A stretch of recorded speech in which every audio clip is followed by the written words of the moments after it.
Hey everybody, welcome to the PC Perspective Podcast. This is episode 315. Being recorded on August 27th, 2014. I'm Ryan Shrout. I'm Jeremy Hellstrom. Hey everybody, I'm Josh Walrath. And I'm Alan Malventano. And it's been a week. It's time to talk about hardware news and the such. First, I'm going to start out with a bit of a disappointing note. I was scheduled to get the gigabit fiber installed at the office on Tuesday. Past Tuesday. Where's the modem? That would be yesterday. Where's the modem? Actually, it's over there. We got a modem someplace. What do you mean? I'm on the gigabit right now. They didn't give you access to it? Yeah. It's not plugged in anything. An installer came into the office, and he goes, okay, well, show me where the equipment is. I take it back here to that infamous cabinet with the hanging gigabit switch where we had the 1,000-foot of Ethernet cable going in. Gorilla glued to the wall. It's Gorilla glued. No, it's And glued after he to changed hinges. his pants. It's glued to hinges, and the high-tech. hinges is attached to the wall. That's high tech. Because you got to have the hinge to bring it up so you can go up, right? Yes, I see. Anyway, he goes, "Oh yeah, where's the ONT?" I said, "I don't know. Like I thought that's what you were here for." He goes, For our "Oh listeners no, that don't know what an ONT is. an ONT is the optical network terminal. It is Where you essentially plug in the modem. where the where the optical cable stops and it goes into something else. Yep. Terminal." Uh-huh. And he goes, "Oh no, we got a separate contractor that comes out and actually does that work to bring the ONT into the building." And then I just kind of come in with the modem and plug it in and set it up all the IP and get all that, the service up and running. And I said, "Okay, great. When's he going to be here?" And he's like, "Yeah, I don't know. He's supposed to be here before me. I guess we'll give you a call later." Yep. And I was like, "You guys suck." Did someone take Christmas away from you? It felt like that. It's the second time in a row. And I had to be here at 7:45 in the morning. Oh, forbid. And I'm not awake at 7:45 in the morning, let alone at my place of business. But like doing if you were things. going to get gigabit, you might be kind of excited. I was really excited. Yeah. It's like, oh, gigabit. And then like he was 20 minutes late or something. And I was starting to lose hope. It's not bad. I was starting to lose hope. And then he like showed up and he's like, "Hey, I'm here for some." I was like, "Yay." And then right as Hallelujah was playing, And he's like, "Oh yeah, no, we can't do any of that." the Price is Right fail I horn was replaced like, it. "You've got to be kidding me." So that will be rescheduled to next week. And somebody's going to drill through this wall behind us and bring an ONT and put it right over there. And then we'll Hopefully they trash your background. Then we'll have no. It's going to be above the ceiling tile, so we'll be fine. Poor Ryan, all these troubles with your new hot tub and your new gigabit Ethernet. I know. Oh, How am I going to make it? It's pretty bad. I will, and I can't even really complain about it because I am literally the third person in the city of Cincinnati. Not figuratively. Not but figuratively. Literally. Not even Cincinnati. Literally. Not even in Not Cincinnati. metaphorically. And you're getting it. Well, in the Cincinnati market, I'm the third company to get Right. it. So I can't even be like, call but you somebody don't like, have I it. can't believe, blah, blah. It's like, No. They're like, and you're the also, third. you're not going to be charged Yeah. anymore They're like, you're the third dude. than what you have now. So Yeah. I just kind of, I'll be disappointed. I'll be excited again next week. Yeah. Did you get your supercharger installed as well? Did they put that off in front of the building? No. Actually, that's where the modem ended up. Yeah. Oops. Anyway, so this is, it's a podcast. We talk about hardware sometimes. We do record this live on Wednesdays at 10 p.m. Eastern, 7 p.m. Pacific. Figure that out in your own time zones. But if you are curious how you can be here live, if you're watching this after the fact, you're listening to it after the fact, if you go to PCPer.com/subscribe and fill out this little tiny mailing list, this little tiny form, it is name and email address, and literally this is all we use it for. Is we send you an email when we're about to go live, sometimes 10 minutes, sometimes an hour beforehand. And I might say that if you go to this URL and sign up for it, you definitely should. It may be more interesting in the next 4 to 5 weeks than it has been for the last several months. So that's Literally. It's be more interesting. literally more interesting because there will be some changes where Josh won't be on it. Yeah. And therefore, by default, will be more interesting. there's a lot of hardware and stuff happening. And in fact, short tease, this Friday we have an upcoming live stream, which I think it's on the schedule now. Yeah, here, go back to this page here, Ken. You'll see. On August 29th at 12:30 Pacific, 3:30 Eastern, we have an Intel live stream. Yeah. An Intel live stream. If you pay attention to the rest of the episode, you might get a little bit of an idea about what we're going to talk about. There will, And you forgot to rebrand Twitch for next week. Yeah, you're right. Amazon computer hardware, Amazon Hour. will be on Thursday. Ack. We'll have Matt Dunford from Intel will be joining us on the stream, so that'll be cool through Skype. And then I have another one, I think, between now and then, but this is the only one that's confirmed. September 26th, Jacob from EVGA will be coming out to the studio, and we'll be doing a stream about, Hardware. hardware. A new SSD?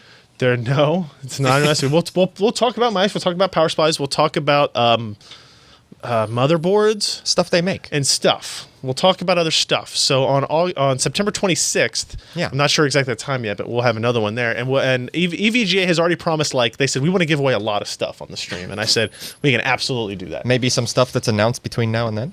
I hope so. Maybe. I hope so. No. Might be worth tuning in. Alan, you can't win. So PCPer.com/subscribe. Go there, I'm gonna fill be out that here. mailing list. And so you will know when those events are going to happen. And for like big events like that, I may send out one like a couple of days before just so you have a little bit of a heads up if things are changing. So what I'm saying is you should maybe do that. Okay. Just saying. All right, let's talk about some reviews that happened. I missed one on the rundown. that's it. It's okay. Let's talk about AMD Radeon.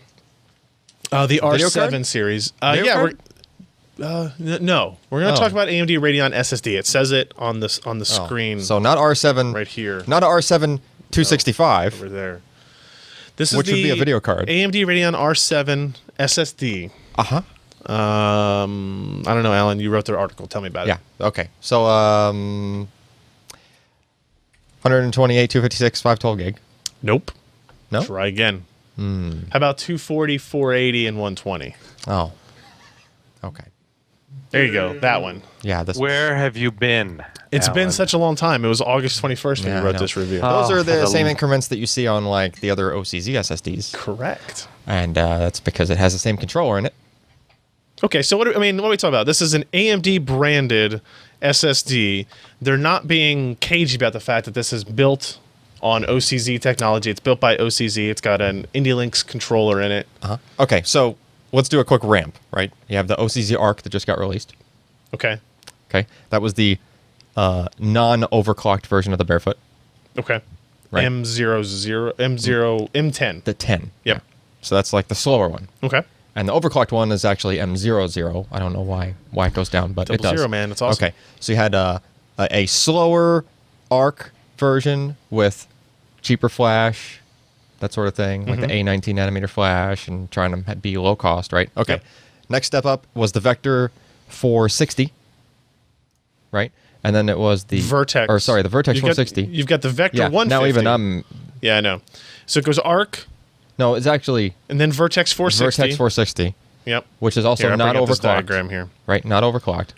And then you had the Vector, which was overclocked, Yep. right? The Vector 150. Vector 150. And we're talking about series, not capacities. Right, this has nothing to do with the actual capacities of them. Those are all available in all those numbers Ryan said earlier. 120, 240, 480. Yes, Gigabyte. all those. Okay. So there was kind of room for another one of the overclocked version. M00. Yeah, the M00. Yep. Barefoot 3. Right. So that's what we're looking at with the Radeon R7 series SSD. Yep. And you had some, a 3-year warranty on the Vertex and a 5-year warranty. Bring up this slide, Ken, because I think this shows you, like, Yeah, see? the performance here is very close. 3-year warranty, 5-year warranty on the 5 on the Vertex Vector, and 4 on yeah. the AMD, 3 Yeah. on the Vertex. Yeah, so they kind of stuck it right in the middle. Yep. And they're just like, all right, so we'll rate it for gig per day in the middle of that, which is 30 gig per day. We'll still use the overclock controller. Mm-hmm. Pull that from the Vector, right? Use the A19 nanometer MLC from the Arc. Mm-hmm. Okay, and hopefully make like kind of a, speedy- hybridy, well, not hybrid, in don't say between hybrid. drive. That's a bad Okay. word. Yeah. Yeah. So what are the performance expectations as I look at the spec sheets here are like 550 megabytes read, anywhere from 470 at the lowest capacity to 530 megabytes per second writes at the highest capacity. IOPS are pretty good across the board, going from 85K to 100K. These are all impressive numbers. The issue we have is they're not unique numbers because they're so similar to so many other products in the OCZ family of SSDs. And we actually put all of the other versions of that controller that we had in the form of other drives in with this, with the results of this review to see how it compared. And really, it was pretty much the same, right? It was very, very, very similar. And then... if you look at this iometer result, and I picked this one only because it has kind of a unique quirk in it that allows you to see everything specifically. Yeah. But if you look at this bunch, this bluish, pinkish, purplish, and then there's a green in there somewhere too, but it's kind of harder to see because you'll notice behind the lines. You'll notice that Radeon very similar. That Radeon R7 goes a little bit faster than the Vector, but you have to realize we're comparing the 240 gigabyte Vector versus the 480 gigabyte R7. Oh yeah. Right, so it gives it a little bit of a nudge in like the IOs per second. I see. Right. Yeah. So really, the only places where it did excel, it was kind of expected to excel a little bit. Otherwise, it would have just been basically the same results. Right. So then, I guess what it boils down to is, well, if they're mostly the same results, what was the ARC going for? Right. When we talked about the ARC last week, and that was around 50 cents a gig. Yeah. Right. That was like the high. It was capacity It was model. a low cost solution. The ARC was their low for cost. Barefoot, right? It's the lowest we've seen OCZ Barefoot controller launch in a product packaged, lowest cost per gig, right? And now you look at this one, and the cheapest that one is 58 cents a gig. Now, granted, the performance might be just a little bit higher, and the warranty might be a little bit higher, right? But does that really matter for consumers? I'm trying to look up some of the actual SSD prices. So they on Newegg, they still list as upcoming soon. Yep, they're on Amazon, but they're within just a couple of bucks of the MSRP, the launch MSRP. $289 for the 480 gig drive. Yeah.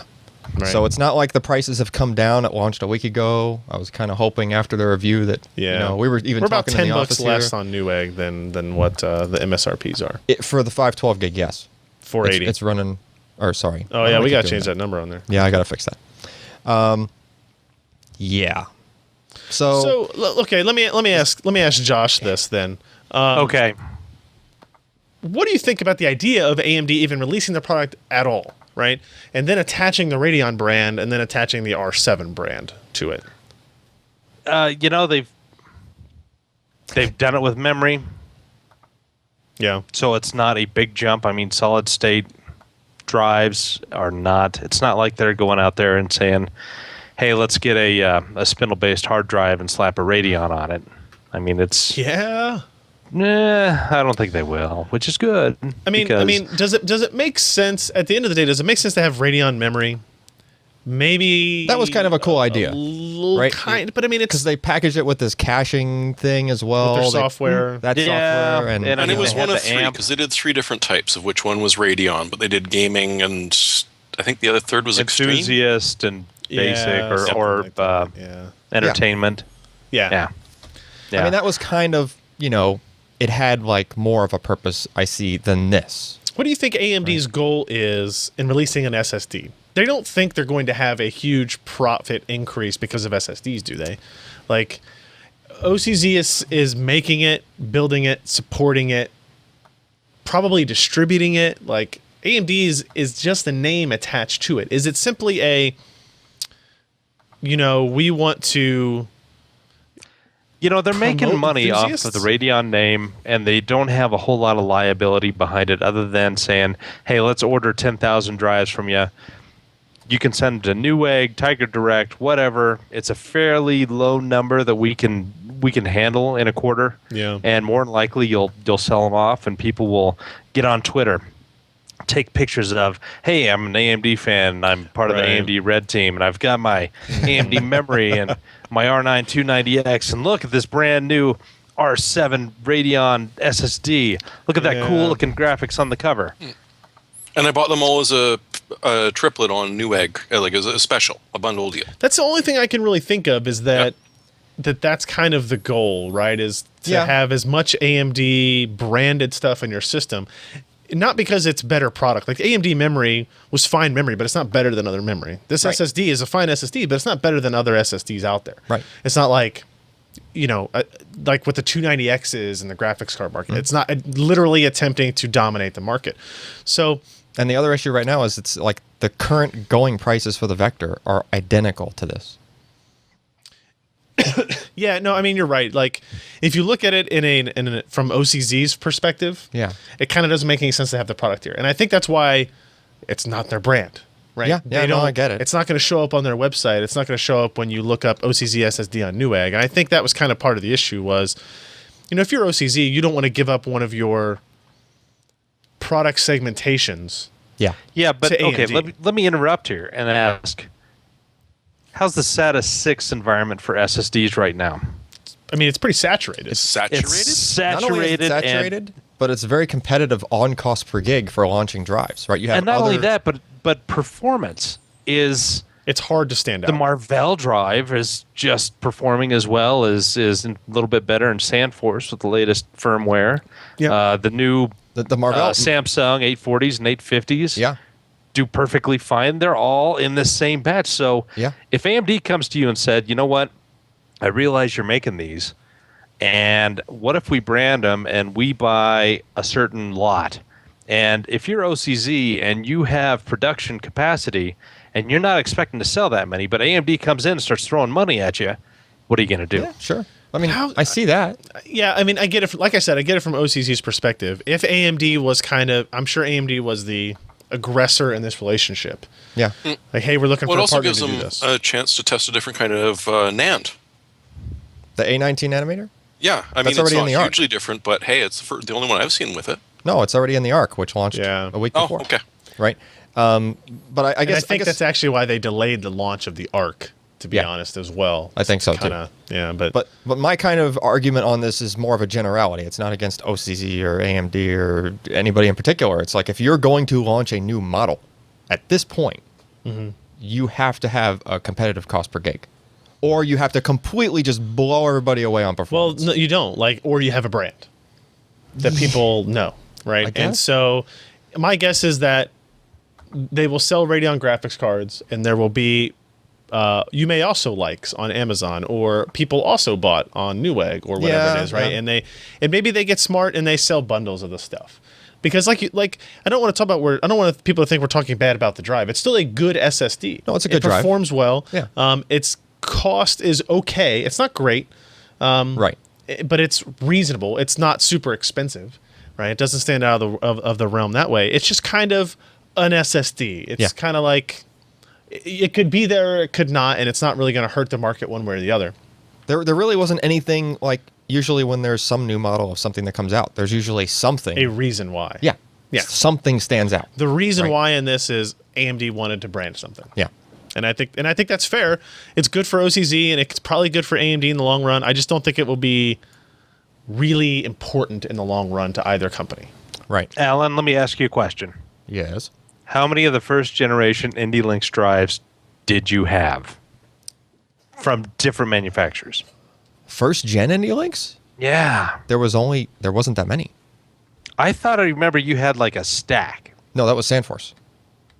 Okay, well, never mind then. SandForce. Okay, SandForce did the whole rebranding thing. First generation. First gen ND-Lynx was like it was in OCZ's drives. That was pretty much mainly OCZ's drives. Remember initially? That's why it made sense for them to buy it, I guess. The initial Vertex, right? Wasn't it? I thought. I don't know. Yeah. I am not chief solid state editor. I'm not chief storage editor at PC Perspective, so chief. That was he's got a mind like a mousetrap. So I mean, go check out the review. You can look at all the performance numbers and everything, but it's a good SSD. If you find it as on a good deal, or you find it bundled with something like, hey, you buy an R9 285 and you get $25 off this SSD. Hey, go ahead and do it. It's not a bad thing. Hey, you buy the Samsung 4K display, you get this 200 or 250 gig 840 Evo. It's so like weird. We saw this week. It's so weird. There You buy a Samsung monitor, you get a. To be fair though, ironically, AMD was selling. It was an AMD Newegg deal where if you bought a 295X2, you got a 500 gig 840 Evo for free as well. Whoops. Maybe they canceled that, and now they. That's nice. Now you know. Now you know why. Let's talk about something else. If you listen to our QuakeCon podcast, Maury was on, and he told us a story. It was a tale of pain and suffering.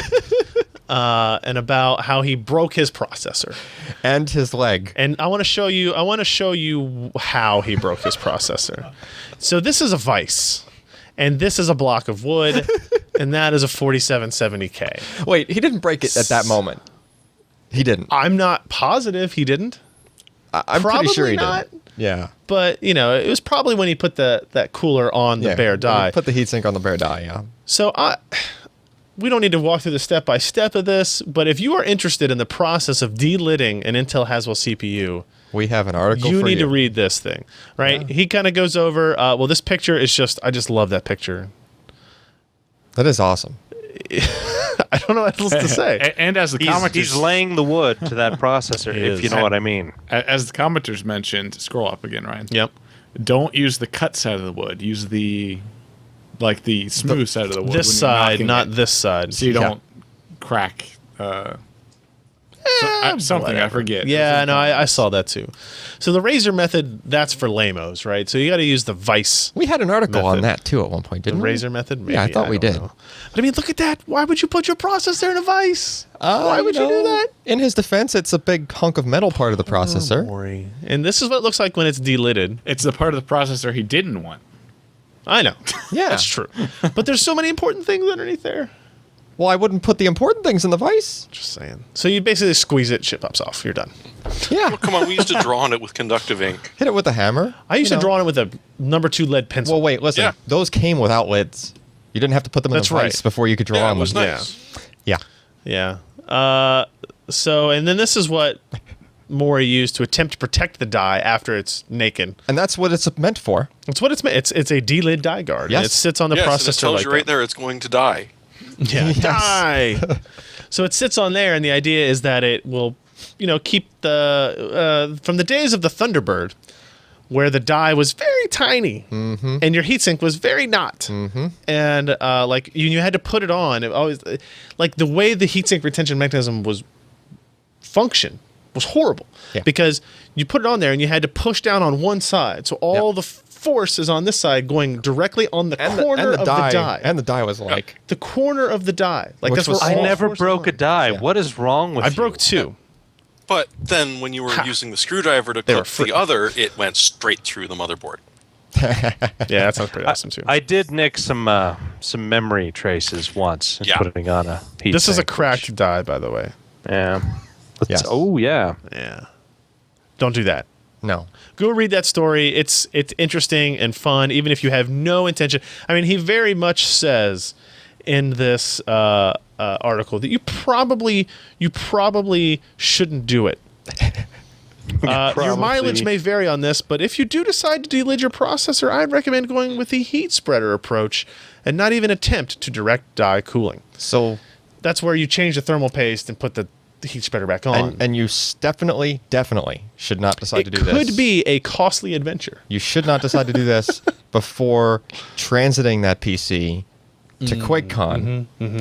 And then you should not try to replace the PC on a very dark QuakeCon showroom floor, whatever. He did it while he was waiting in line. Oh. Even better. You should not decide to do it then. Yeah. And then if you do, you might actually break some pins off on the socket.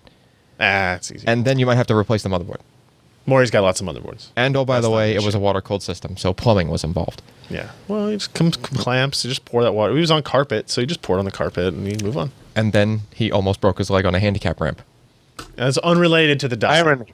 It was all within the same 24-hour window. Yeah, he had a bad day. Yeah. It was a bad day. And going on about this. Yeah. When I first got some of the first exposed die AMD processors, I was really excited. Yeah. Here's this, Thunderbird core running at 900 megahertz, and I had this Peltier cooler, and I thought, boy, I'm going to just go to town on this thing. Yeah, you are. It would barely even boot up and run anything. And come to find out, it was just the bare Peltier, and with such a small die, it could not cool it enough. You had to get a cold plate in between. And so I was really bummed. I was like, physics, you failed me yet again. Yeah. Yeah, well, physics is a bitch. What can I say? Yeah. Let's do a. Go ahead. I think I've still got that cooler. Bust it out. We want to see it. No, I want to cross off the bingo square. Yeah. Lee Fit did a follow-up. Last week we talked about the first story here of the Cooler Master Half Stacker 935. This time he has part 2 of this story out. So if you look at it, it is basically, rather than just going over all the specifications, hey, speaking of Yeah, look at that. Peltier coolers. It's a dual Peltier. That's right. Lee doesn't do anything half-assed. If there's one thing I'll say about Lee, is he doesn't do anything half-assed. It's a dual Peltier, and then there's a water circuit going through it? You know I it. think it's an alcohol circuit. He's dual Peltiering to an alcohol It coolant says loop. water chiller right here. Oh, it It's definitely a water chiller. It has frost coming off of it. Could refrigerate my house with that thing. Hey, like I said, he doesn't do anything part that's- way. That's wow. So now in this version of the story, what you do is if you kind of run through these pages here, he talks about actually installing components in each of these different systems, in each of these different configurations, showing you motherboard layouts, showing you power supply layouts. I do kind of like the idea of the SSD kind of being mounted in this dead space yeah, on the back. it's not doing anything else. It's a neat little placement for that. He's got a couple of Titans in there. No problems with storage, obviously, or with capacity there. And that is like the kind of full-size case portion of this design. Hey, optical drives, they're still a thing. Where are we at here? Let's go back down to the mini options. Here we go. I want to see this. So if you look at the mini ITX portion of this, he goes into the top-mounted version with the mini ITX board here. Top-mounted power supply. Got that Seasonic unit. He still fit a Titan in there. Where's the side shot here? Hard drives and SSD bays. Lots of space there. And it even gets into... Let's just do this. Let's just go to the TEC water cooling system. Wow. Yeah, see, there you go. 256 watt Peltier. How do we say that? You can go either way. Peltier. I'm going to go Peltier. Peltier. I feel French today. Peltier water chiller, minus 28 degrees Fahrenheit. And then, you can see this layout. I mean, look at his lab. Look at that stuff. Wait, and then he's going to stick that in that case? Well, why not? See, look. Half stacker 915. Yeah. He's got the diagrams here about the fan placement. Yeah. He's got the water block. Yep. Yeah. Got all those things. Yep. 156 watt Peltier. Uh-huh. All right. Note 1. These sound important. Nah. So this looks like, I guess this is what he's doing. This is freaking amazing. You should have brought this What to he's QuakeCon. doing next for part 3, I think, is actually doing the installation. TEC power supplies separate. There's pump in it. Some stuff in there. He's showing you, like, so basically, actually, I think I did miss the page that showed the water cooling options here, because there's a lot of room in these cases, especially once you start getting with this. So here is the 915 with the is that a 360? Yeah, radiator mounted to the side, and you can basically put as much water cooling as you want into these top portions without affecting anything about airflow or component selection in the case below. Who needs airflow when your water cooling Right, loop so is there's negative this- 20 degrees? Yeah, that's true. So, I mean, you can see the water block there, and then you've got the radiator up there, and I mean, the pump sitting in front of it. And this is, you could use this stuff with regular water cooling. You don't have to get crazy dumb and do... That's not dumb. That's amazing. chill. Well, I mean, it's crazy dumb, but it's awesome. Yeah. Right? I mean, it's like 128 gigs of memory in your That's system, right? It's crazy dumb, but sure, why not? Because you can. Yeah. It's a pretty cool experiment. I'm excited to see what kind of the third part is when he gets all that. I mean, Lee and lives running. close. We're going to have to go see this. We'll probably have him bring him here. Yeah. Yeah. Are you sure we need to that see this first going through the Peltier is not a glycol-based? I don't know. Fluid? On the warmer side, it's probably glycol. Well, no, probably in the colder because glycol has a lower freezing point, correct? Yeah, What, negative 28 negative? Fahrenheit? You're kind of pushing it. It might be pure glycol. I don't know what's happening anymore. Yeah. Physics. Yeah, because I mean, if you look at that picture, I mean, you've got Which one? This frozen stuff on the, and if it's got water going through there, it's gonna freeze. If it was regular water. Yeah, it's obviously Yeah, not it's water. gotta be a glycol or alcohol. anyway. It could be. one? How about we ask What is- Lee We will and, ask Lee. and get answers. After part Peltier, 3. hot side, res. Damn it. I wish he would show us these things because, funny, you mentioned Peltier. Is it? Oh. Found it. That's it. That's my old K6. I think I bought it in 1998. Those don't look like they were that good back then. They kind of stunk, but boy, you had, the K6, it had a big die, and plus it had that, kind of pseudo heat spreader on there. These worked fine. Once you had bare die, you'd be lucky to cool a video card with something like that these days. This would be kind of interesting to put on, the cold plate on the back of a video card that has that, and just let it sit there. I don't know. So let me tell you the funny story about this, about what he wrote here for the water side of this. So he doesn't talk about what fluid is actually used, but he says, one of my projects from his era about 10 to 12 years ago was building a thermoelectric water chiller. He used 256 watt Peltier chips sandwiched between custom copper water blocks. Two Meanwell power supplies, dual pumps, radiators, and 4 very loud Delta fans. The end result was cold side water temperatures down to minus 28 degrees Fahrenheit with no load. It's made for some interesting overclocking runs, but also required a lot of careful insulation to eliminate condensation. He said water temperatures. Yeah, I'm sure it just means fluid temperatures. Some kind of water mix, yeah. At the time, I considered trying to stuff all the components into a PC so we could take the rig on the road, but I didn't have one or even know of a case that was large enough to accommodate all the hardware. Fast forward 12 years.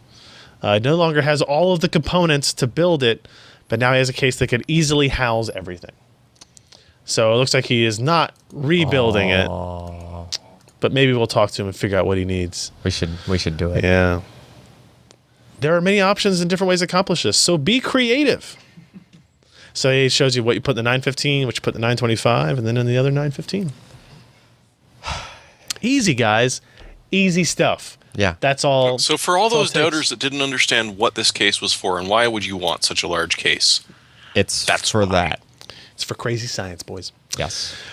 Quick follow-up on our contest from last week. EVGA gave away 2 Torque X10 mice. We gave away 1 live on the show last week, and I will announce now, the winner, Benjamin D., who I sent an email to and has already replied with his information. You won the other, you already know this, you won the other EVGA Torque X10 mouse. Congratulations to you guys. We will have no new contest this week, but coming up soon, we'll have some more to include and throw in there as well. Let's get into a couple of news items here. Last Friday, is that right? Yeah. We did a live stream. Tom Peterson was here in the office, sitting right in this very location. It was awesome. Alan ran the board. Yep. He was very excited, very proud. He did a good job. And we talked with Tom for a good while about G-Sync, about G-Sync Surround, we talked a little bit about tablets. We talked about GPUs in general. Yep. And we had a really, really, really good Q&A session, I think, with submitted questions in our comment threads that I think were both very relevant and topical and fair and useful information to ask. And if you missed that, we have it's only 83 minutes long, actually. Which is kind of short by our live stream standards with Tom. That's on the short side for sure. We talk about the potential added latency of G-Sync, future needs for multiple DisplayPort connections on GeForce GPUs, upcoming 4K and 1080p G-Sync panels. Can G-Sync Surround work through an MST hub? What happens to G-Sync when the frame rate exceeds panel refresh or drops below refresh? What does the memory of G-Sync module actually do? We demo the new Shield tablet and quite a bit more. So if you missed that, check out this video. It's on our page here. If you just look for PCPer Live Recap, NVIDIA G-Sync Surround Demo and QA, or go to youtube.com/PCPer, and you'll see that demo as well. We still have, I'm finishing up a story on G-Sync Surround right now. Which is sitting right there. Yeah, it's still sitting right there. Just kind of going over my experiences of gaming with it over the weekend and playing around on it. So expect that for next week's show, I guess. Sweet. All right, let's talk about some stuff that's happening. Haswell-E leaks apparently some X99 motherboard manuals leaked from like Gigabyte, or I think that's who it was. I don't remember exactly who it was. Just the manual? Yeah, just like a manual leaked, like a motherboard manual. And so in That's good. It gives you all the specs and in everything. it is some information apparently. just a little bit of info. Yeah. Jeremy, what do you think? Well, Scott wrote this up, but what did they learn from the was a Gigabyte X99 motherboard manual? Well, we learned that Haswell-E is going to have some interesting choices of lanes. So and we'll get into the other spill, which also talks about how many lanes they're going to have. But it looks like the 5820, or at least the boards which are going to have the 5820, aren't going to have quite as many lanes as we were hoping they will. But, I mean, you'll still get a 16X. What do you mean? You're talking about PCI Express lanes. Like the processor itself won't have the same number of PCI Express lanes? At the same time, the motherboards aren't going to be built quite the same way either, or at least that's what we're seeing in this manual. Really? So if you buy the 5820, you'll be able to do a 16 by on the first one. Mm-hmm. The second one is either unused, or you split the bandwidth with the first one, bringing them both down to 8 by. Mm-hmm. The third will be 8 by, and the fourth is going to be 4 by. So a little quick math there, and it's only 28, not 40. The good news for the 5930Ks and above, they suggest that your motherboard will be able to handle 16 by, 16 by, and 8 by, or 8 by 8 by, 16 by, and 8 by. This is sort of interesting in that we were kind of hoping that Haswell-E would have more PCIe Express lanes.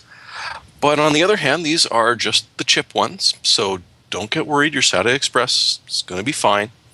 Mm-hmm. So it's going to be interesting to see if this is actually the exact way that it comes out, because that's one of the fun things about these leaks is you should take it with some sodium chloride. But I think overall you can pretty much say that if you're buying a 5930 or better, you can think about a 4-way card, or a 4-way card setup. On the other hand, if you're thinking about the slightly cheaper 5820, you're kind of looking at a 3-card setup if you don't want to use up every single available lane that you've got on the CPU. Interesting, I guess, is all I will say. On the plus side, hey, they're all PCI 3.0. Yeah. There is that. It's interesting. Ivy Bridge and Sandy Bridge E all had, no matter what SKU you bought, all had the same number of PCI Express lanes, 40. Yep. The indication that there be some variance here is kind of interesting. And I will be curious, if this is the case, will people care? Like, will people that buy 5820 somehow feel tweeted?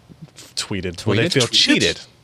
I was trying to say 20 at the same time. Yeah, because, I mean, Haswell has 16, right? So Still getting more. 20. If it's 20, what did you say, 28? Yeah. 28's more than 16. True. By It 12. certainly is. By carry the one, 12. Yeah. So, And there is another argument. yeah. What GPU do you know of that actually uses the 16 by PCIe 3.0? I would say today, eight lanes of PCIe 3 is fine. Yep. Yeah. For even 3 and 4 GPU configurations. We'll see in the future what GPUs are doing and what they're using that bandwidth for. But yeah, today I don't think. I think having. Wouldn't it have to be, I guess the difference, if you look at this table, is not that you can do 3 or 4 GPUs, or it's not that any GPU Well, you gets don't want to 16 or stick 8. that But fourth one in 4 by. yeah, that's what I'm saying. So like, you couldn't do 4-way SLI or whatever with 4820. Right. Because that last one at 4x would probably be too slow. Yeah. Whereas with the 5930 and above, you're at least 8 across the board, Yep. then you can support it, right? So, Without having to use a PLX chip or anything funky. yeah, and hopefully no so X99 you just do boards do that. 3-way SLI and put a P3700 in the by 4 slot. There you go. Yeah, that's true. You could see, you still got room for that. You still got that by 4 for that connection. So Yeah. Yeah. And don't forget, SSDs now want your PCI Express slots as well. Yeah, they do. Yep, get that M.2 in there. Over the weekend on Saturday, AMD had a live event where they celebrated 30 years of gaming or something like that. Okay. It was hosted by our pal Richard Huddy, who came out here to visit us.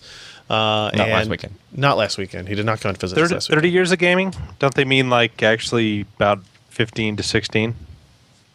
No. Yeah, AMD. because that was Rage 3D in gaming. Seriously? No, they went back. Yep. They went back as far as the Atari 2600 having an AMD ROM chip in it. Yeah. They really did.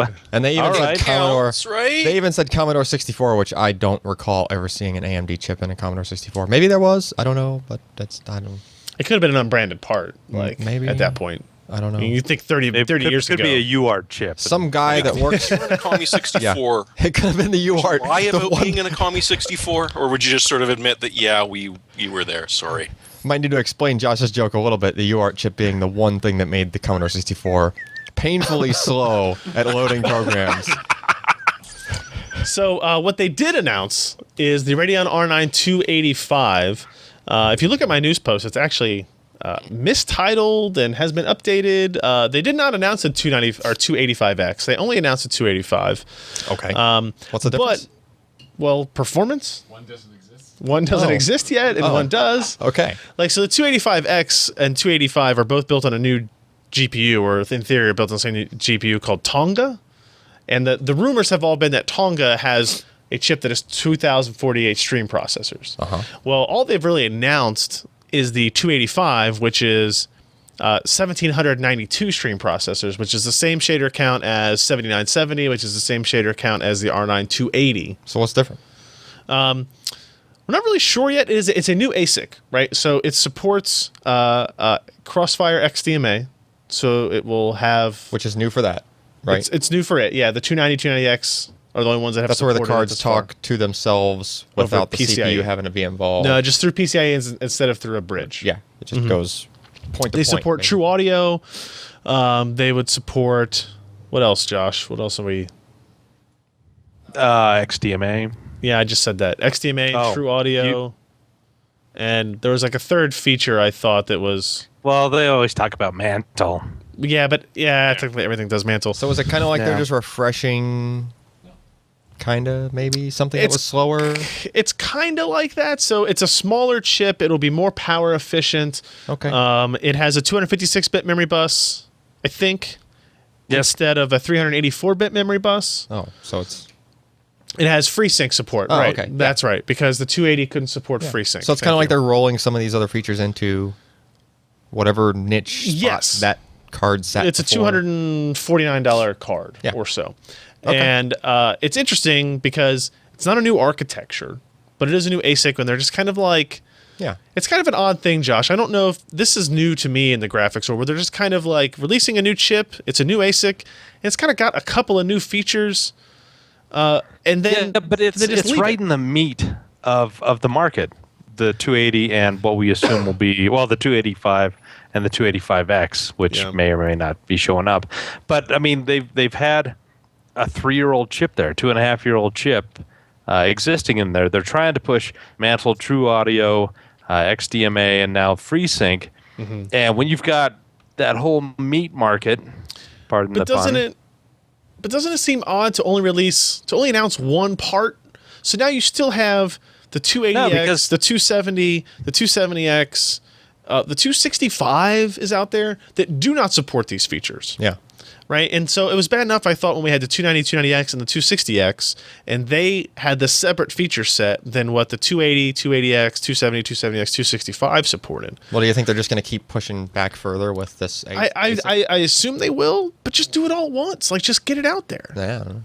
Like, Maybe they got a lot of parts to move on the other. What do you call the 265X rebrand? There's no 265X. Or what do you call the 265 rebrand? I don't know. Like, I just don't. It seems odd to me. It's like 265 R2. it's like these companies are so afraid of the longevity of that. Like, they don't know how long these cars are gonna have to be in the market now, so they're just kind of like holding off as long as they can before they do it. I don't know. Well, it's a step It's sort of the for 'em. sorry, Josh. No, well, I mean it's a step. Sure, we got the 260, the 250. Yeah, I can't remember which album. Well, definitely only the 260 and 260X. The and 290 and 290X yeah. are the GCN 1.1 architectures with all that. Yeah. And so it seems like they're just filling in until they can get the 16 nanometer parts coming out at guess. the first of this next year. But doesn't it seem odd to just do one? Like, Was there a Release lower, one. Is this the lowest grade card that has all those other features now? No, the 260X technically does, but it's not really a like enthusiast gaming card. This one will be considered an enthusiast gaming card at a $250 price point. It'll offer much better performance than the 260X. Maybe they were just filling that hole. I don't know. But it's not. But it's not a hole. They're replacing the 280. Like it's going to come in at the exact same price point as the 280. The 280 will go away. Yeah, but they're filling a feature hole that they're hoping to push, especially True Audio. I mean, they think that's kind of a killer app for them. I mean, sure, all of those support Mantle, and the XDMA is going to get rid of all the Crossfire issues at this. Because who in the hell Crossfires 270Xs or 270s? Nobody. Not very many people. Nobody. 280s, 285s, otherwise known as the 7950 and 79. 80? Yeah. Those were heavily crossfired. I mean, that's like the basis for a lot of the enthusiast guys. Somebody in the chat points out that it is a 50 or 60 watt TDP drop. Yeah. And if performance levels are the same, which I hope they are, if they're pricing it the same, like if you don't do that, that's nuts. Then that is a good thing. Then that's good. It just seems it's like if you have this new GPU that's ready, then give me the 285 to 285X, the 275 to 275X, and let's be done. Let's get it all out there. Well, here's the problem: is we don't really know their entire roadmap. Do they have the teams who would possibly be working on the 270, 275, or 270, 270X refreshes? Are those guys not, in fact, perhaps working? Yeah, maybe they're working on the next a 16 nanometer Tri-Gate process for that product. But then you're gonna, I don't know, maybe it just. Hey, there's only so many engineers right at AMD that they can push around. Yeah, but this seems like a much easier job, right? Tonga as a GPU is done. Cut it, make it smaller. Boom, done. Like you take the same Tahiti GPU. Make the what is it? Pitcairn, is that the next step down? If I'm remembering right. Pitcairn. You make Pitcairn for 275 and 275X. But that is a significant design. Not as significant as change. doing 16 nanometer, changing process technology, maybe doing a new architecture. Like, I don't know. It just seems odd. Like now when I talk about the 285 and the product stack, I'm gonna be like, well, there's a 280X, but there's also the 285, and the 280X is maybe a little bit better performer, but it doesn't support FreeSync, it doesn't support True Audio, it doesn't support XDMA. Draws more power. But the 270X, that also doesn't do that. Let me posit this for you. POSIT, go for it. Posit. What if they used all these groups to make the 285 that it can be easily shrunk to 16, and so that then becomes the part which would be the successor. I think we're further away from 16 nanometer than you think. Well, we're about 9 months. And if that's the case, this 285 is going to sit by itself for what, a year? That's not terrible for AMD. No, it's terrible for everybody else, especially if you're going to get me a prototype of FreeSync next month, right? Like, your whole product stack is broken. It's just let me tell you, the whole technology thing is seriously broken. I mean, even Intel is. I understand kind of going off the rails. I understand why they're in this problem, but I just think they could probably figure out a better way to. I don't know. They certainly aren't. NVIDIA nor AMD aren't helping themselves on the naming schemes. This is getting ridiculous. Yeah, it's kind of breaking things. Like how many architectures are in the 700 series? Right. I mean, in any effect, you've got the 750 Ti with Maxwell, and you've got Kepler, and then you've got the. Yeah, but that's low end. Yeah, but they still sell Fermi GPUs under the same brand. We'll know more about it on September 2nd because they have announced that's when it will go on sale, and so I will tell you my review will be ready on September 2nd. Of the R9 285. So, and then what really stinks is that there are other reviews on the 2nd. Are there? I don't know. I wouldn't know. I'm not apprised of these situations. Speaking of which, EVGA teased the classified X99 Micro ATX motherboard. It's a pretty sweet looking motherboard, right? So EVGA, hot on the heels of the Gigabyte X99 manual leak, decided to they posted a teaser photograph of an upcoming next generation micro ATX motherboard on its Instagram page. How many PCIe lanes does that have? Instagram. Well, it depends on the processor. The processor determines the PCIe lanes, not the motherboard. The motherboard just determines how they're laid out. So that would have at least, or at most, 40? Guessing? It would have at most 40, yes. Depends on which processor you buy. Yeah. It's a lot of lanes to cram onto a tiny board like that. DDR4, multiple graphics cards. It's got 3 PCI Express slots, but you're only going to support 2 cards. Yeah, sure. It's got M2. It's got 6 SATA 3 ports. And it's tiny. Yeah, Look at the that is- little thing. That is tiny. Let's see if does this picture blow up. No. Oh, man. I guess that's what you get when you post your photos to Instagram. It's pretty big I for like the Instagram. all black kind of blackout design Yep. of the board. I think it looks nice.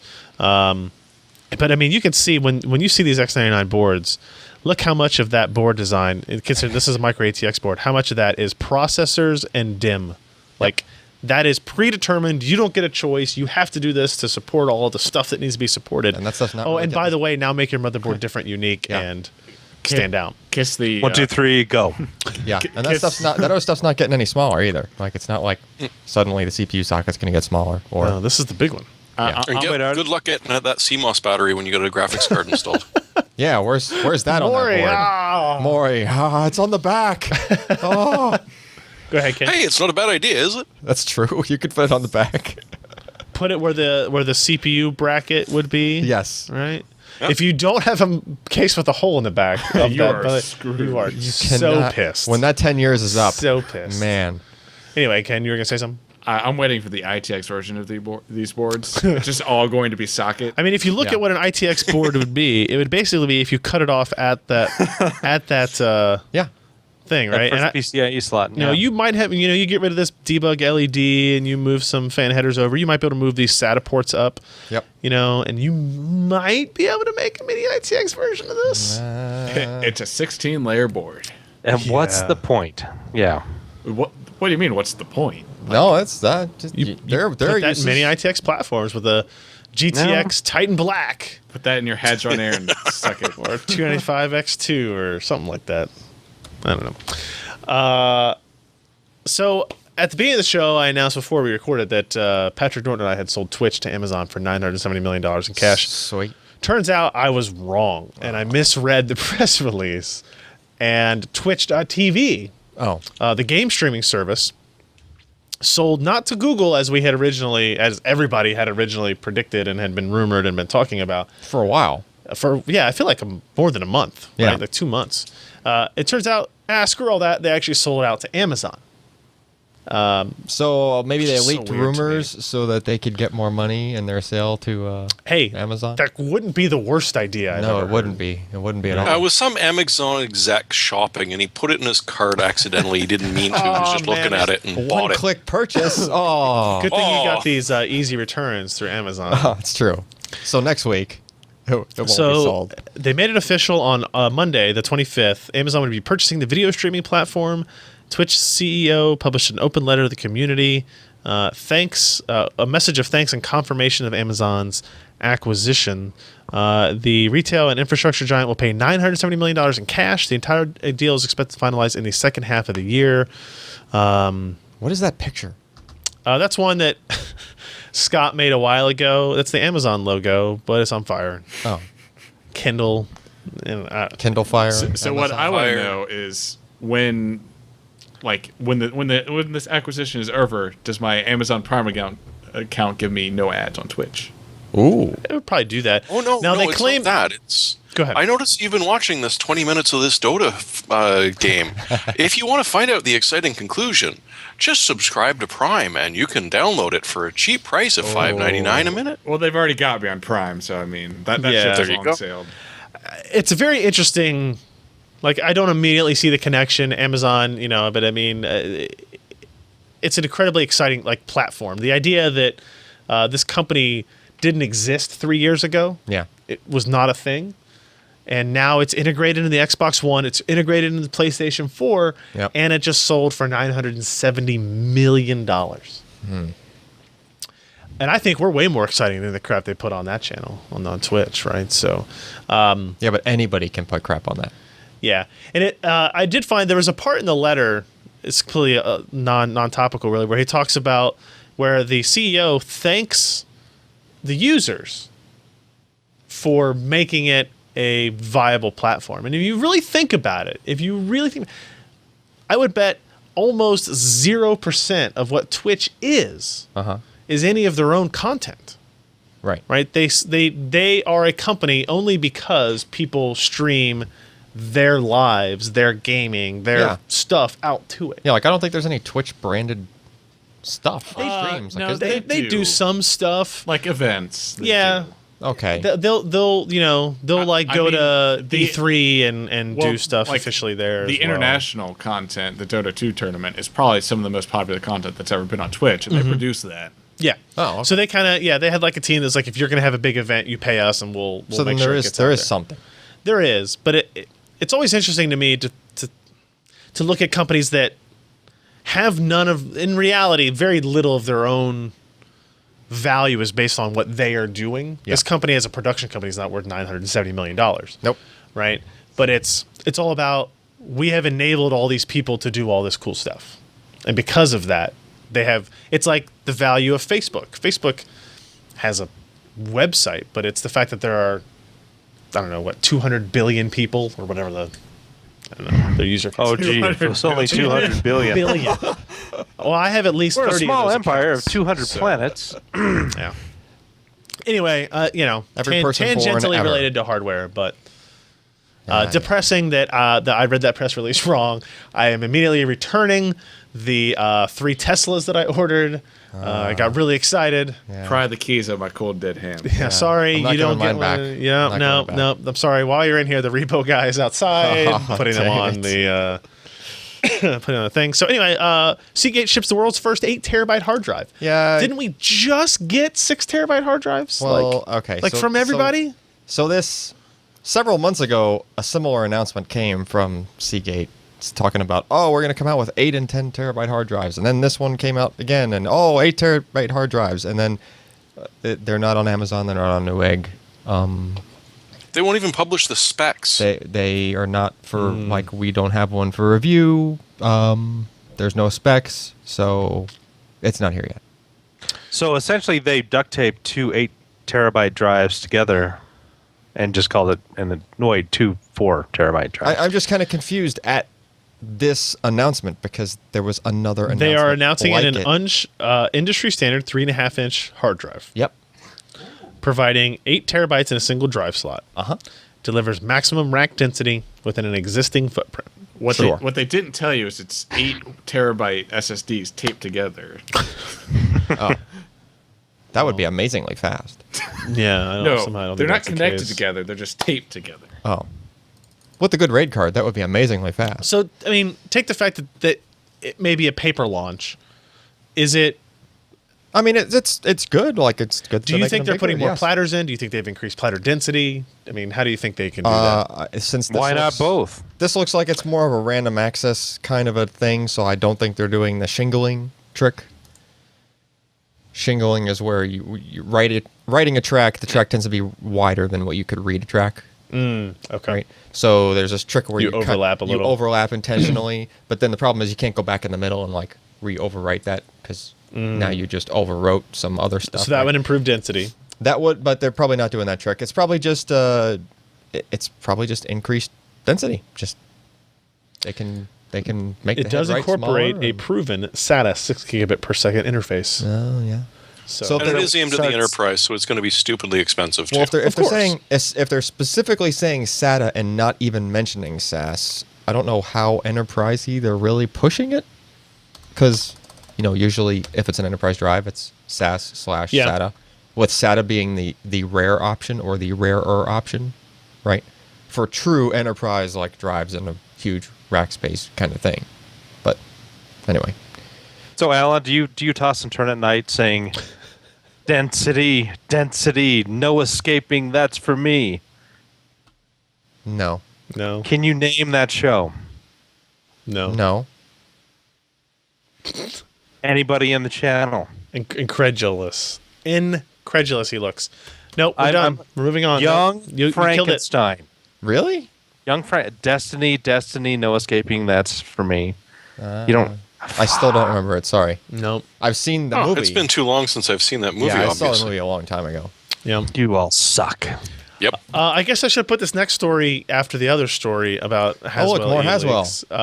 But this actually, apparently, somebody just leaked the whole slide deck about the upcoming Haswell-E launch to videocards.com. The whole thing? Apparently. I mean, there's multiple slides here. Jeremy, what does this one tell us that may be different from the previous story that we just finished talking about? Well, the one nice thing is it tells us that it's cheaper to have less PCI Express lanes. I see. It is an interesting buying decision when somebody's putting something together. Because if you're looking at the 5820, which is the 28-lane one, it's $390. The 5930 is $584, which is just, or $583, which is just an odd buddy price. And the 5950X comes in at the same price that every Intel flagship processor comes in at. It's going to run you a cool $1,000. Apart from that, we know that DDR support is going to be the same for all of them, which is nice to know. We also know that these things have almost an obscene amount of cache.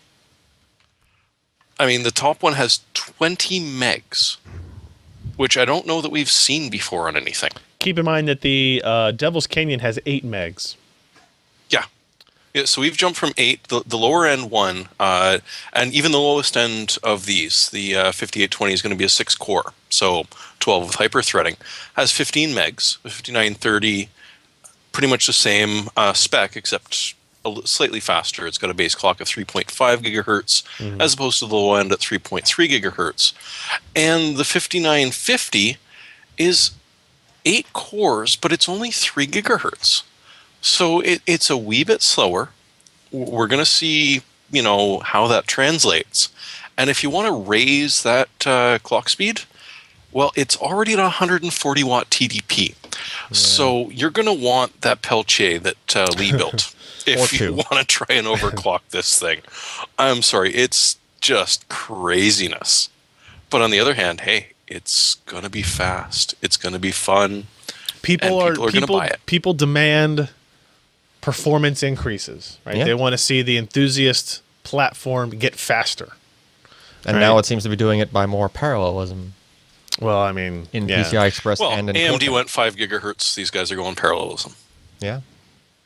8 cores, 16 threads. I mean, I think as long as games and apps are becoming more, using more cores, then it's a better way to go. It's an interesting debate, right? Yeah. Because software is typically slower than hardware.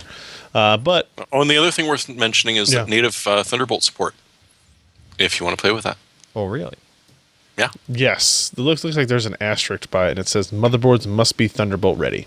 Oh, yeah, if you don't have a plug, it's not going to help. Yeah, I can understand that. But, going from 6 cores to 8 cores, that's where you're going to get the most of you're talking about 33%.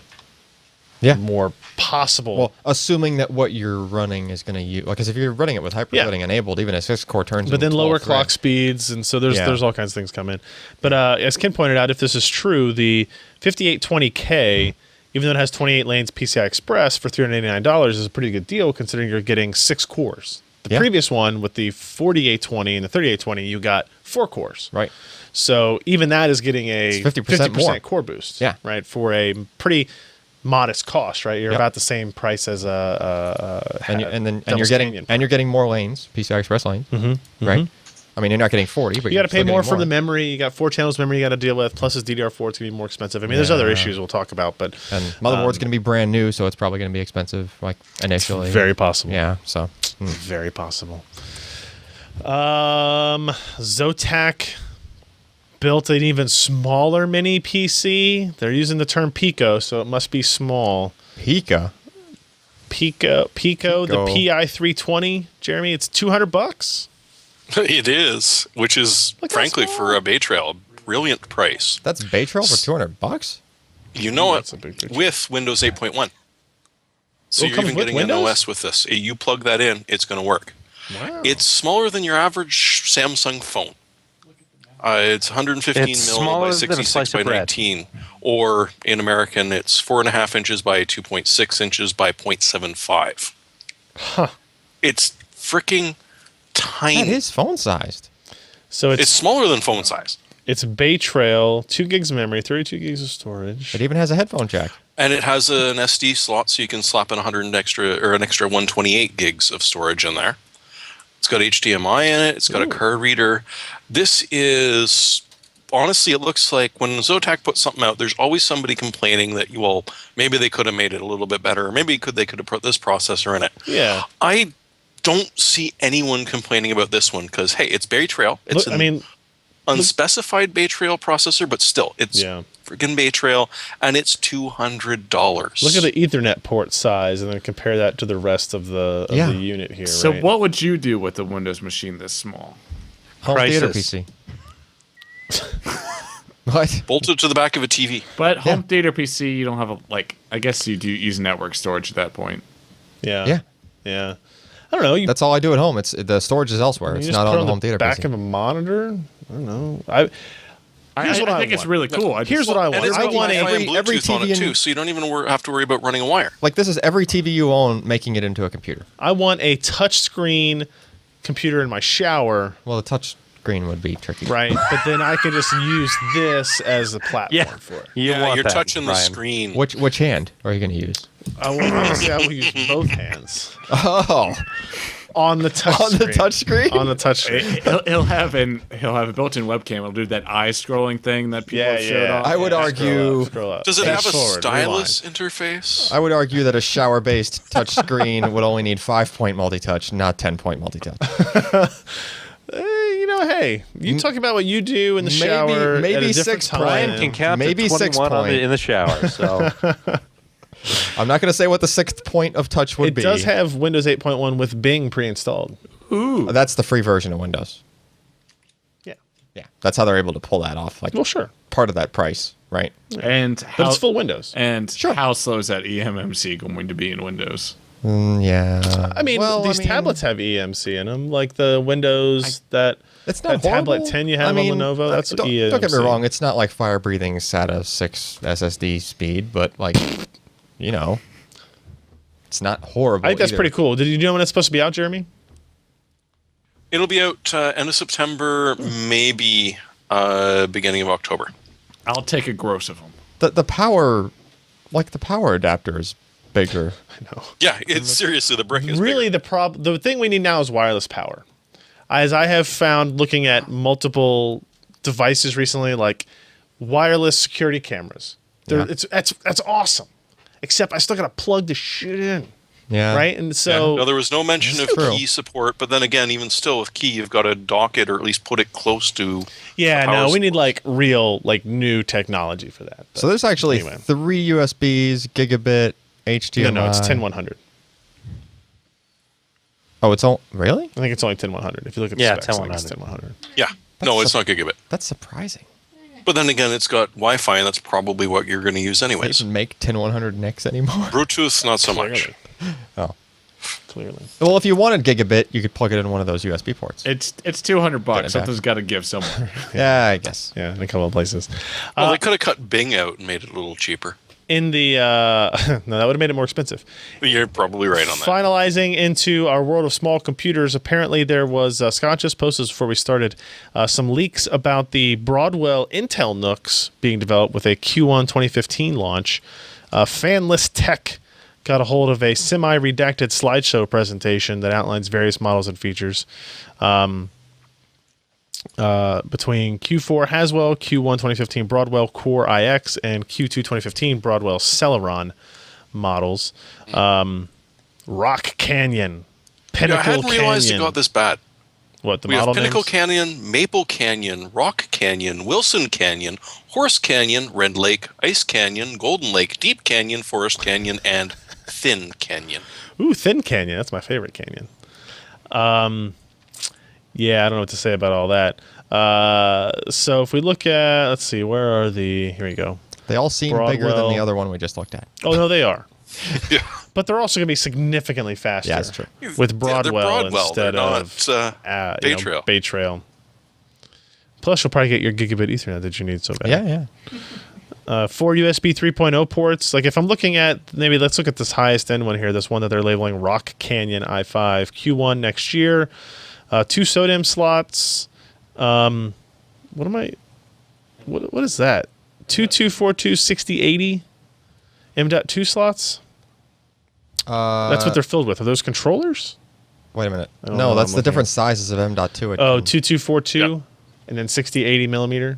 2242 or 2280 and plus the 2230. Okay, I gotcha. Right. Mini HDMI, mini DP, 2 USB 2.0, 4 USB 3.0, 8 plus 2 channel audio, LAN checked.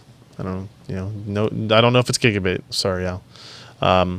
It probably is. Wait, actually. Wi-Fi, Bluetooth, Bluetooth, NFC. M.2, IR, SATA 3, Yeah. NFC, wireless charging. Is that what it is? WCHG That can't be. HDRS? No. Wireless charging, high dynamic ranges. Wireless charging hard drives. Yeah.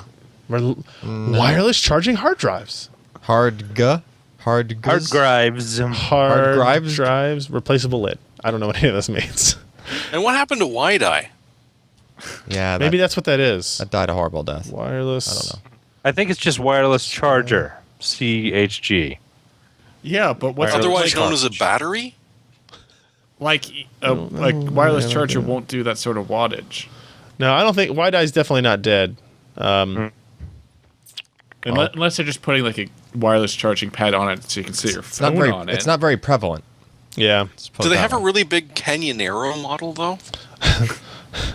No, sorry, it's not wireless charging. It has a 19-volt, 65-watt wall mount AC adapter. NFC and wireless charging headers. That wireless charger Wireless is also known charging as a head. microwave. Oh, okay. Oh, so it's so you can wirelessly charge your phone by setting it on top of the Yeah, NUC. it said that the Yeah, it's got Or an no, NFC on it. headers, so you'd have something to plug no, into. it said that the lids are replaceable.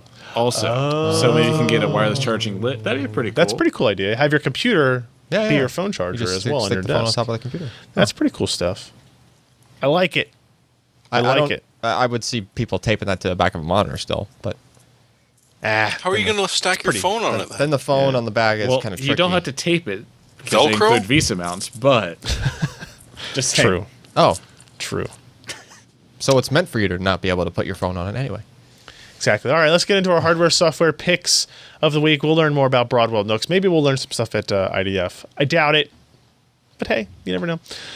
So my pick is it's apparently sold out today, but it did go on sale on the 26th of August, as ASUS claimed. The ASUS PG278Q. This is the 25 by 14 G-Sync monitor. My pick is 3 of them. For a surround configuration, that's only let's see, is it $2,400 worth of monitors. Still cheaper than Titan Z. Still cheaper than a Titan Z. You can get 3 G-Sync monitors for less than the price of a Titan Z. Yep. It's sold out on Amazon. It's sold out on Newegg. I talked with ASUS about it. They said it was they claim the fastest monitor sellout either Newegg or Amazon has ever had. Yeah. If they were on sale by the time I looked at them today, I might have bought one. They were on sale on the 26th, so Yeah, well. you're out of luck. Yeah. I have been told that there is another shipment incoming that may make it for Wow. very early next week. Well, okay. And it's just going to be, I don't know, if you sign up for like the Newegg notifications and that kind of thing, and Yeah. you might be able to sign up for it there. I'm afraid they're going to jack the price up, though, if they're selling out so fast. Nah, I don't think they will. Yeah. I think too many parties involved don't want to see that happen. Everybody except Newegg, I guess. Good. Can't promise it. I did see one for sale on Amazon from a third party for like $980. Yeah. But that's kind of what you expect from the third party guys. Very good monitor, highly recommended. It's expensive. You don't really need to buy 3 of them, I guess, because then you got to have 3 high-end graphics cards to push it. But recommended, without a doubt. Maybe next week it'll be in stock when we talk about it. I don't know for sure, but maybe. Maybe. Jeremy? Maybe. Well, we don't really need another way to buy games online, but at the same time, I was kind of impressed by what Show Me the Games is doing. We've already got good old games on Steam and that, but these guys are doing something that's going to start as a series called the Dirty Dozen Discount, where you're buying a dozen different indie games directly from the programmer of these games. There is no middleman. You're buying it straight from it. All the bucks are going to the person that made the game that you're enjoying. It's actually a fairly impressive idea for me, and I'm rather tempted by Sir, You Are Being Hunted, because, well, I kind of like his sense of humor. But keep an eye on this. It's going to become a thing, apparently, and honestly, keep an eye on the indie games because the AAA titles right now are just god awful. Gone Home, that's a good one. So is the time like Yeah. how does do you buy Democracy 3. do you buy all 12 at the same time, or you just pick? You see where it says website buy now? Yeah. Click by So now. you're buying it, but you're buying it straight from But just that one game. Yes. Okay. Yeah, it's not like a humble bundle. Okay. Which is another way of doing it. But in this That's what their case, you're pricing not. thing But and the humble looks bundle is great just too because like you're donating money at the same time. But in this case, it's just boom. The developer of this game is getting the money. There is no advertiser. There's no publisher. It's just going straight to the guy that did it or the gal.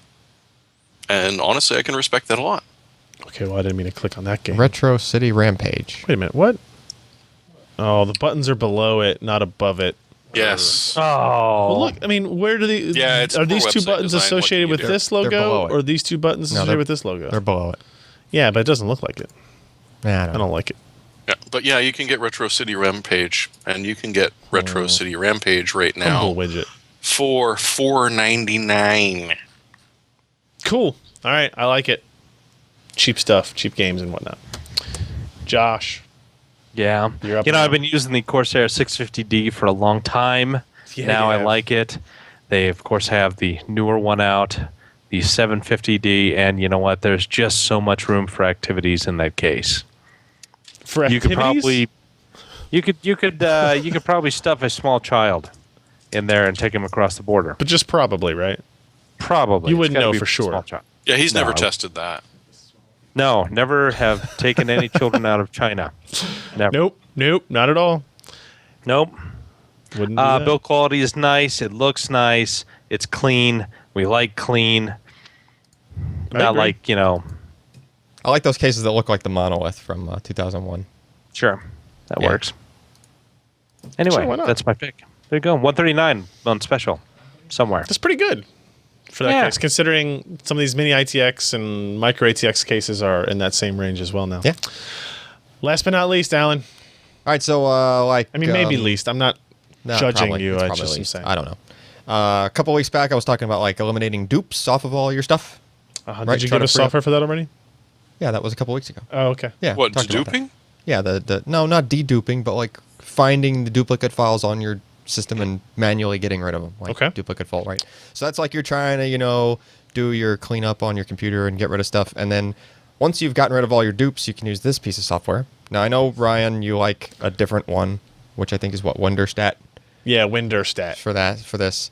I like one called Space Sniffer because it organizes everything. Is that a wiener dog wearing a fire hat? I Yep, have sniffing no your idea. space. No, he's wearing He a. likes to sniff tight spaces. No, that's a wiener dog wearing a. A trilby? Yes. Is that what that The is? Sherlock Holmes hat. Yes. Okay. No, the Deer Hunter is Sherlock Holmes. Oh, well, Yes, that's what right. he's. It's That's not a what. trilby, it's a deer hunter. That's what it looked. That's what. Okay. Anyway, go ahead. So basically, it doesn't. It's doing the same kind of thing that Wonderstat and the other ones do, but it organizes them differently. It actually organizes them in like a nested, small. The files are represented in boxes by size. Yeah, that takes up- Wonderstat does that, Yeah. but they're nested, just like your folders are nested. Wonderstat does not do that. They organize them Yeah. by file types. Wonderstat will be like, here's all your videos, here's all your. But they are whatever, right? grouped together.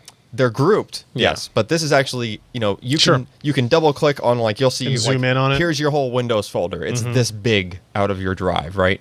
And then you can double click on just that, and Okay. it'll zoom in on just that, right? And you Yeah. can kind of, you're able to rifle through your hard drive in a capacity-oriented fashion instead of just here's a list of stuff, right? So it makes it. Does it scan quickly? That's It's one thing pretty I've always been quick. impressed with. Wonderstat happens in like 20 seconds. Yeah, I mean this one it does it kind of like how Wonderstat does. Like it first opens up and doesn't have to scan the whole drive before it shows you anything. Like it's refreshing its thing as it finds more stuff as it's scanning, right? So Oh yeah, here's a little. Video yeah, it just of shows like a quick animation of how It's does it. growing. And then you can double click on stuff and it zooms that to the full screen and you That's a can, pretty cool interface. Yeah, it's pretty I mean, cool. it's just like the way it presents. Now, it when he dragged something, what happens when you drag something? works just like you're dragging. You're stuff, moving yeah. files. Yeah, Ooh, sounds dangerous. Dragon. you I better thought it was make a sure. wiener dog. Well, this Better is make sure you know what you're doing. Yeah, yeah. don't drag program files into Windows and or vice versa. Dun, Or, dun, dun. just don't do that. But I mean, it's pretty customizable. Works fairly quickly. I saw something about like integration with the Explorer, like Windows Explorer. I think so, but How to integrate Space Sniffer in the Windows folder pop-up menu. yeah. So you just right-click on a folder and then you get that. I prefer to launch it manually because it prompts you for which drive, like which whole drive you want to look at. Yeah. Because that's usually what I want to do when I'm using an app like that. How to speed up the scanning I'm process. like, my C drive is almost full. Just show me the whole dang thing, right? And especially if it's on an SSD, the scan is really quick. How do you ever fill a drive, Alan? Don't you just add another one? No. My home system is already a 6-way RAID, Death Wish RAID, so I can't just add another drive anymore. It's full. Seems suspect to me. Do you have a 6-drive RAID 0? Yeah. Yes, Ryan, not everybody kills raids by looking at them. They're SSDs though. But why? Why? It's Never crazy mind. high I don't IOPS. want to talk about it. I don't want to talk about it. It's like 300,000 IOPS, man. I don't want to talk about it. Yeah, it's really important for playing Eve. Your desktop. Yeah. That's true. Eve launches like so fast. You have no idea. That's going to be it for the show this week. Wednesday, 7 p.m. Pacific, 10 p.m. Eastern. We record live at PCPer.com/live. And again, if you haven't gone, go to PCPer.com/subscribe and fill out that little form right there for your name and email. We will alert you when we're getting ready to start our Intel stream on Friday for an unknown Intel product with Intel's Matt Dunford, who is part of their performance analysis team. We could do like a good Q&A and stuff. And We're gonna do a little bit of Q&A. Yeah, that's a good guy to do a Q&A with. Yeah. We're gonna talk about some of the platform stuff and everything, and I think it'll be interesting to talk with him. And then, like I said, September 26th, the Friday as well, we will have Jacob Freeman from EVGA in studio. Freeman! To do some stuff. Are we going to there. give him a crowbar and have him run around the office? No. Are you gonna Last name's Are Freeman. you gonna put some lighters in the air and yell "Freeman"? No. No? You guys, No? I tell you what, you're idea people if I've ever met any. You know that? You know it. So thank you for joining us, PCPer.com/podcast. You can find all the back episodes, find our RSS feeds, find all the videos that we do as well if you can't join us live. We thank you for hanging out with us. We will see you next week. I'm Ryan Shrout. Jeremy Hellstrom.